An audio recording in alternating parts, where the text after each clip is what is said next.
Everything they're doing has been about that, and it's all one thing, is what people can't seem to comprehend.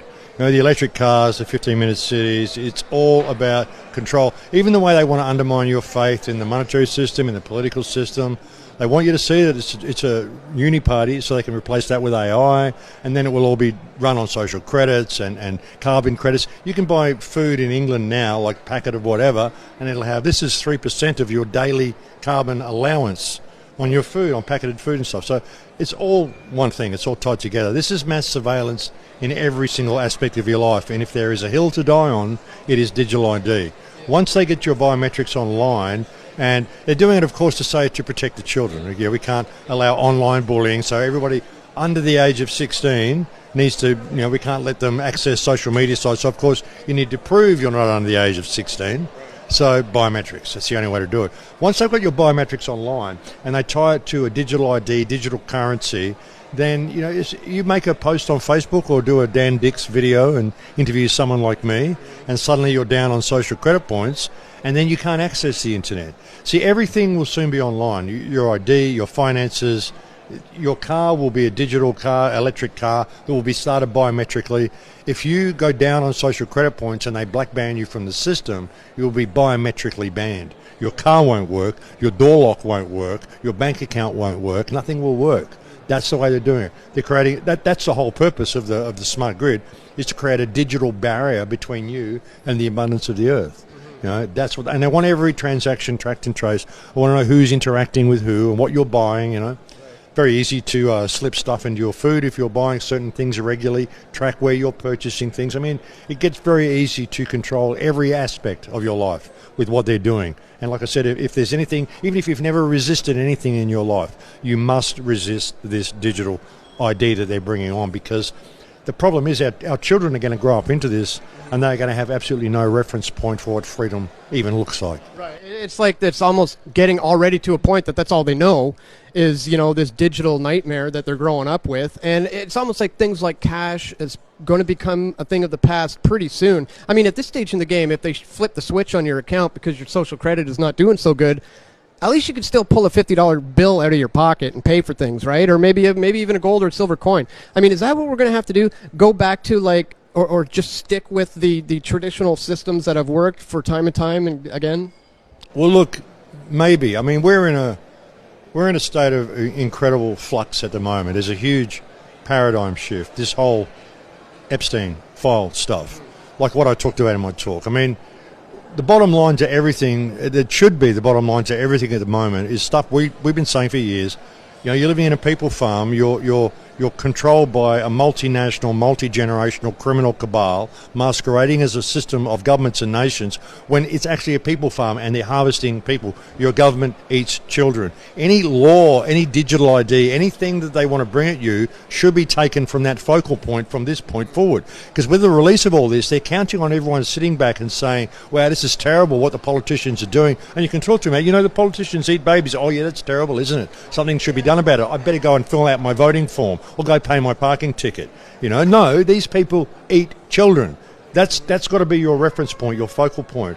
Now, someone comes to you with a speeding ticket because you've gone a couple of miles over the limit. Oh, you work for the baby eaters, do you? And you're telling me that the legislation is valid, is it? The baby eaters write stuff on paper and I need to comply by their wishes now because they're busy harvesting someone's children at the moment. This needs to be your basic reference point for this system from this point forward, because they are counting on everyone just sitting back and saying, wow, that's just terrible, someone should fix it. We are the solution. This is our moment. And now that it's all been exposed, they're showing you what they're capable of doing. Imagine when this whole digital system comes online and you don't know, it's all digital contact and stuff. Anybody can just be disappeared at any moment, and suddenly how are they even going to tell anybody? There's no phone boxes anymore. There's no way that all communication is online. Your car doesn't work. What are you going to do? Run over to Dan's place and say, help, I'm in trouble? They've already taken you away and harvested you, whatever. You just, oh, gee, what happened to Frank I used to talk to, This is where we're going, and this needs to be the reference point. I mean, we are facing evil of the most unimaginable kind. And we've been saying it for so long, and they're throwing it in your face now and counting on you doing nothing about it and expecting the system that they run to be where you're going to run to. Oh my God, look what they're doing. You should fix it, but you're one of them. That's where we are, brother. And this is the point where we either grow or we die. This is the turning point, and this is our moment to stand up. Well, you know, it's often described as like a pyramidal structure of power with them at the top and most of us making up the base of this thing. And obviously, you know, if enough people step out of the base, well, what happens when you remove the bottom brick of a pyramid? The whole thing comes crashing down. Now, it could be argued that this thing is more akin to a deck of cards type of pyramid structure where it's quite fragile. It is. It's really a couple of layers. It's not even a pyramid structure. I mean, I guess it is if you look at the money system being in control of it. But what you've got to understand, it's like George Carlin said, it's a big club. That's what it is. Even Epstein wasn't blackmailing people. He was a gopher. He was like the organisers of the event. He was the one who brought the children in. And if there are any low-level politicians that need blackmailing, yeah, we can do that. But they don't need to blackmail them. They're sending messages to each other. Gee, I love that torture video that you sent me, stuff like that. This is what they do, and you don't need to blackmail them. It's what they do. You know, when the doors close, that's what they do. You know, the deep state is what the state does as soon as the TV cameras are turned off.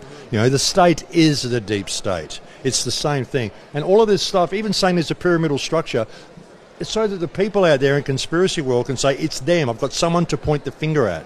No, it's all of them, and you need to point the finger at yourself. Like 80 years, 100 years ago, these politicians, these media personalities, these bankers would have been tarred and feathered and run out of town already. And we are at that point. You know, where is your line in the sand? Me personally, the line in the sand is the children. And that line has now been crossed. It's time to not... Their legal system, there's only one law, do no harm, and they're doing harm. It's time when you simply must do what must be done. And I'm not saying we all stand up and have a revolution and riots and break everything and kill everything. Just say no. Do not respect these people at all. Say no. And if the system won't hold them to account, then we need to rally the people and we will hold them to account. I'd like to see 1 million people, 2 million, 10 million people at the front of the White House saying, get out here and explain yourselves. And if you can't, we've got a rope and there's a tree over there. So get out here and explain yourself, because this is our moment, you know. And it says you're in face of tyranny, whatever it says in the Constitution. You know, you get that moment where it's beyond recognition of what it should be. It's time to step in and fix it, and that time is now.